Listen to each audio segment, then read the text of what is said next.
আসসালামু আলাইকুম, স্বাগতম সবাইকে আজকের ভিডিওতে। আজকের ভিডিও হচ্ছে ইঞ্জিনিয়ার্স কমিউনিটি কর্তৃক আয়োজিত ইঞ্জিনিয়ার্স কুইজ কার্নিভাল 4.0 প্রতিযোগিতাটির অনলাইন কুইজ প্রতিযোগিতায় আমরা কীভাবে রেজিস্ট্রেশন করব সেই সম্পর্কে আমরা জেনে নিই। এই প্রতিযোগিতাটা হচ্ছে প্রতিযোগিতার প্রশ্ন হবে বাংলাদেশ বিষয়ক সাধারণ জ্ঞান। বিষয়বস্তু হচ্ছে বাংলাদেশ বিষয়ক সাধারণ জ্ঞান, অর্থাৎ বাংলাদেশ বিষয়ক সাধারণ জ্ঞান প্রতিযোগিতা হচ্ছে সাম্প্রতিক বাংলাদেশ, মুক্তিযুদ্ধ, ভূগোল, ইতিহাস, ঐতিহ্য, শিল্প, সাহিত্য এবং সংস্কৃতি সহ অন্যান্য মৌলিক বিষয় নিয়ে তৈরি প্রশ্ন ব্যাংক থেকে পরীক্ষা হবে। প্রশ্ন সংখ্যা মাত্র 200টি, অর্থাৎ 200টা প্রশ্নে তোমাকে একটা প্রশ্ন ব্যাংক দিয়ে দিবে। সেই প্রশ্ন ব্যাংক থেকেই তোমাকে 30টা প্রশ্ন দিবে কুইজে, মানে প্রতিযোগিতায়, যেদিন পরীক্ষা হবে ওই দিন। সফলভাবে রেজিস্ট্রেশন করার 24 ঘন্টার মধ্যে রেজিস্ট্রেশন কোড এবং প্রশ্ন ব্যাংক পিডিএফে লিঙ্ক পাঠানো হবে। অর্থাৎ তুমি যদি রেজিস্ট্রেশন করো তাহলে তোমাকে 24 ঘন্টার মধ্যেই তুমি যে ইমেইল দিয়ে রেজিস্ট্রেশন করবে সেই মেইলেই তোমাকে পাঠিয়ে দেওয়া হবে তোমার রেজিস্ট্রেশন কোড এবং প্রশ্ন ব্যাংকটা। ক্যাটাগরি হচ্ছে প্রতিযোগিতাটা 3টি ক্যাটাগরিতে অনুষ্ঠিত হবে। প্রাইমারি ক্যাটাগরি অর্থাৎ প্রথম শ্রেণী থেকে পঞ্চম শ্রেণী পর্যন্ত, সেকেন্ডারি ক্যাটাগরি ষষ্ঠ শ্রেণী থেকে এসএসসি 2024, হায়ার সেকেন্ডারি হচ্ছে কলেজ এবং বিশ্ববিদ্যালয় হায়ার সেকেন্ডারি।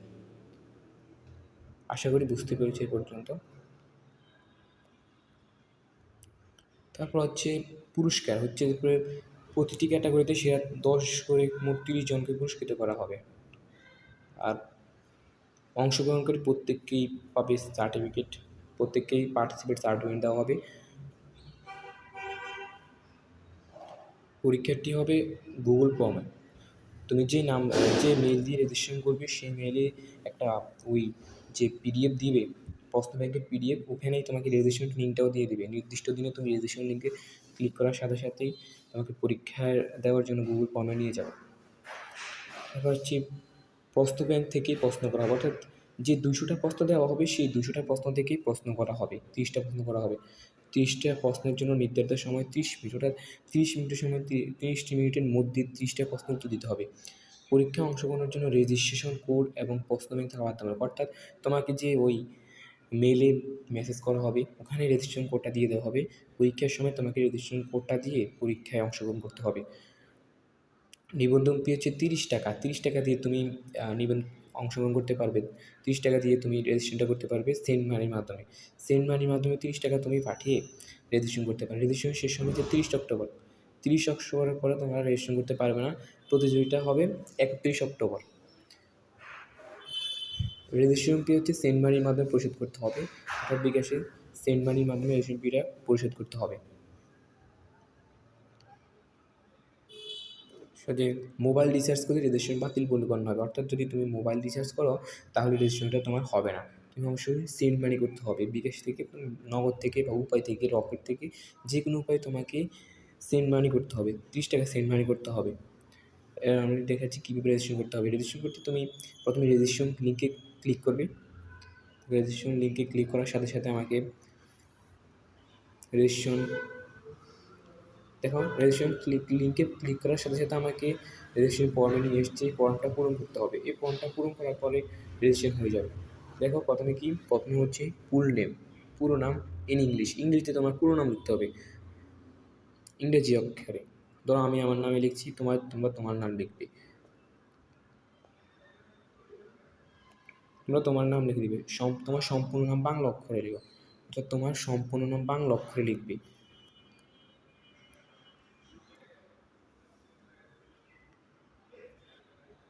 তোমার সঠিক মেইলটি লেখো, অর্থাৎ তোমার মোবাইল যে মেইলটি আছে, ইমেইল বা জিমেইল, ওই মেইলটি এখানে লিখবে।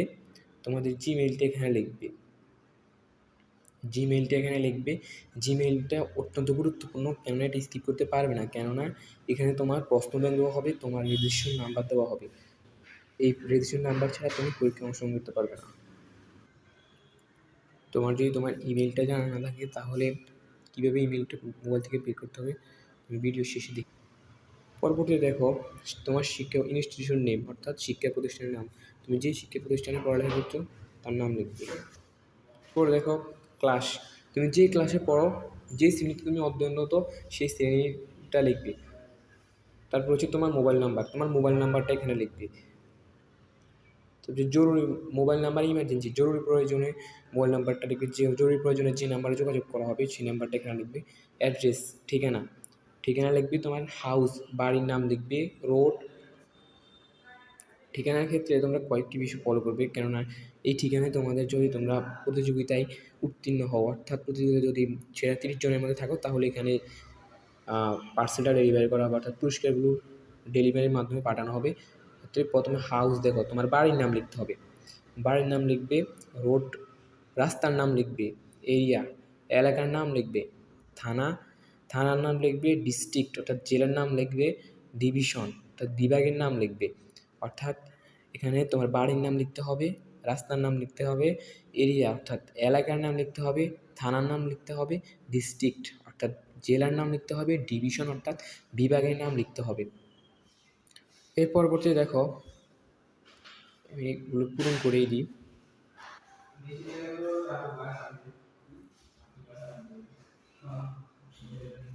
শিক্ষা প্রতিষ্ঠানের নাম লিখে দেবে একটা,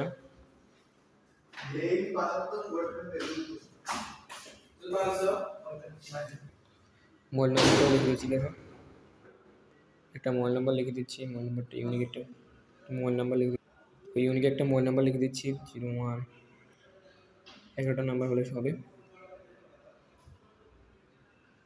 এখানে তোমরা তোমাদের নাম্বারটা লিখবে, ওখানে যে ক্লাস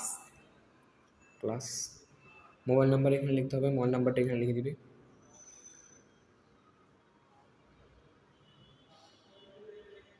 জরুরি প্রয়োজনে যে নাম্বারে যোগাযোগ করা হবে সেই নাম্বারটা এখানে দিয়ে দিবে। অ্যাড্রেসটা এখানে দিবে, তোমার নিজস্ব অ্যাড্রেসটা দিবে। এখানে আমি স্কিপ করে যাচ্ছি আর কি, তোমরা তোমাদের নিজস্ব অ্যাড্রেসটা দেবে। তারপর এখানে দেখো এই যে নেক্সট অপশনটা আছে, এখানে এটাতে ক্লিক করবে। এই ফর্মটা পূরণ করার পরে ফর্মে তোমার নাম বাংলায়, ইংরেজিতে, মোবাইল নাম্বার, ইমেইল, অ্যাড্রেস এগুলো দেওয়ার পরে দেখো নেক্সট অপশানে ক্লিক করবে। নেক্সট অপশানে ক্লিক করার পরে দেখো নেক্সট অপশানে ক্লিক করার পরে তোমাকে আরেকটা ফর্ম দিবে। দেখো আরেকটা ফর্ম, এখানে দেখো কী লেখা আছে, সঠিক এবং নির্ভুল তথ্য দিয়ে ফর্মটি পূরণ করো এবং সবশেষে সাবমিট বাটনে ক্লিক করো। এখানে দেখো সোর্স দ্য নাম্বার, 30 টাকা ব্যাট সেন্ড মানি, মানে 30 টাকা সেন্ড মানি করতে হবে। তুমি যে উপায়ে সেন্ড মানি করবে, তুমি যদি বিকাশের মাধ্যমে পাঠাও তাহলে বিকাশ নাম্বারে পাঠাবে, বিকাশ যদি পাঠাও বিকাশে পাঠাবে, নগদ যদি পাঠাও তাহলে নগদ নাম্বারে পাঠাবে। আর হচ্ছে যে দেখো যদি বিকাশে পাঠাও তাহলে এই নাম্বারটাতে পাঠাবে, নগদে পাঠালে এই নাম্বারটা, রকেটে পাঠালে এই নাম্বারটা, উপায়ে পাঠালে এই নাম্বারটা। আর যে নাম্বারটাতে পাঠাবা সেই নাম্বারটা চুজ করবা। এখানে দেখো যদি বিকাশে পাঠাও বিকাশটা চুজ করবে, যদি নগদে পাঠাও নগদের উপর ক্লিক করবে, যদি রকেটের পাঠাও রকেটের উপর ক্লিক করবে, উপায়ে পাঠালে উপায়ের উপর ক্লিক করবে। তুমি যেই মাধ্যমে পাঠাবা, বিকাশ থেকে পাঠালে বিকাশের উপরে ক্লিক করবে, নগদ থেকে পাঠালে নগদের উপর ক্লিক করবে, রকেট থেকে পাঠালে রকেটের উপর, উপায় থেকে পাঠালে উপায়ের উপর ক্লিক করবে। দেখো আমি এখানে বিকাশে দিচ্ছি। তারপরে দেখো ইউর বিকাশ অর নগদ অর রকেট অর উপায় নাম্বার, অর্থাৎ তুমি যে নাম্বার থেকে সেন্ড মানি করছো নিজস্ব নাম্বার কিংবা দোকানের নাম্বার, সেই নাম্বারটি এখানে লেখো। তোমরা যদি নিজস্ব নাম্বার দিয়ে লেখো পাঠাও তাহলে তো ভালো, তোমাদের নিজস্ব নাম্বারটা এখানে লিখে দিবে। আর যদি কোনো দোকান থেকে পাঠাও তাহলে দোকান থেকে জেনে নিবে যে নাম্বারটা কি, তারপর নাম্বারটা এখানে বসিয়ে দিবে, তোমাদের নাম্বারটা এখানে বসিয়ে দিবে। তারপর দেখো ট্রানজ্যাকশন আইডি, টাকাটা পাঠানোর পরে 30 টাকা পাঠানোর পরে 30 টাকা সেন্ড মানি করার পরে দেখবে একটা মেসেজ আসবে, যেখান থেকেই পাঠাও, ধরো তোমার মোবাইল থেকে পাঠালে তোমার মোবাইলে একটা মেসেজ আসবে, সেখানে দেখবে একটা ট্রানজ্যাকশন আইডি লেখা থাকবে। আর যদি কোনো দোকান থেকে তুমি সেন্ড মানিটা করো, দোকান থেকে টাকাটা পাঠাও, তাহলে যে দোকান থেকে পাঠিয়েছো ওইখানে জিজ্ঞেস করবে যে আমি যে টাকা পাঠিয়েছি সেন্ড মানি করছি, ট্রানজ্যাকশন আইডিটা দেন। তাহলে এখানে ট্রানজ্যাকশন আইডিটা লিখে দেবে, ট্রানজ্যাকশন আইডি দাও তা লিখে দেবে। আর এখানে হচ্ছে campus ambassador reference code. Campus ambassador reference code এখানে কী দেবে, এখানে দেবে সব বড় হাতে হবে IQCCA 823, এখানে এটা দিবে। এই ক্যাম্পাস অ্যাম্বাসেডর রেফারেন্স কোড, এখানে এই কোডটা অবশ্যই ব্যবহার করবে, নাহলে তোমার রেজিস্ট্রেশন না হতে পারে। এটা ব্যবহার করবে এখানে IQCCA 823, এই কোডটা ব্যবহার করবে। এই কোডটা দেওয়ার পরে সাবমিট বাটনে ক্লিক করবে। এখানে সাবমিট বাটনে ক্লিক করার পরে তোমার রেজিস্ট্রেশনটা কমপ্লিট হয়ে যাবে। সাবমিট বাটনে ক্লিক করার পর তোমার রেজিস্ট্রেশনটা হয়ে যাবে। অর্থাৎ আশা করি তোমরা বুঝতে পেরেছো কীভাবে রেজিস্ট্রেশনটা করতে হবে। অনেকে হচ্ছে যে অনেকের জিমেল অ্যাকাউন্টটা জানো না। জিমেল অ্যাকাউন্টটা না জানলে তোমরা দেখো এখানে জিমেইল দেখাও, এখানে হচ্ছে যে জিমেইল নামে একটা অ্যাপস দেখো, জিমেইল এই অ্যাপসটাতে ক্লিক করবে। অ্যাপসটাতে ক্লিক করার পর দেখো তোমাকে অ্যাপসে নিয়ে যাবে। অ্যাপসে নিয়ে যাওয়ার পর দেখবে এখানে কোনায় ডান পাশে কোনায় এরকম একটা গোল থাকবে, তোমার ছবি থাকবে বা একটা তোমার ছবি না থাকলে একটা গোল থাকবে, গোল করে থাকবে, এটাতে ক্লিক করবে। দেখো এটাতে ক্লিক করার পর দেখো তোমাকে তোমার রেজিস্ট্রেশন এখানে তোমার হচ্ছে যে মেইল অ্যাকাউন্টটা দেখাচ্ছে। দেখো তোমার মেইল অ্যাকাউন্টটা কোনটা, তোমার নাম থাকবে, তারপর দেখো নিচে যেটা থাকবে এটা হচ্ছে তোমার মেইল অ্যাকাউন্ট। আশা করি বুঝতে পেরেছো। আর যদি এভাবেও না পারো তাহলে তোমার যদি জিমেইল অ্যাকাউন্ট না থাকে তাহলে গুগল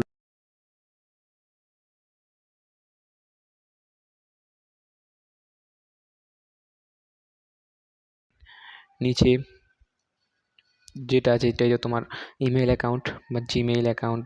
ইমেল অ্যাকাউন্টটা ওই রেজিস্ট্রেশন ফর্মে এখান থেকে রেজিস্ট্রেশন ফর্মে লিখে দেবে।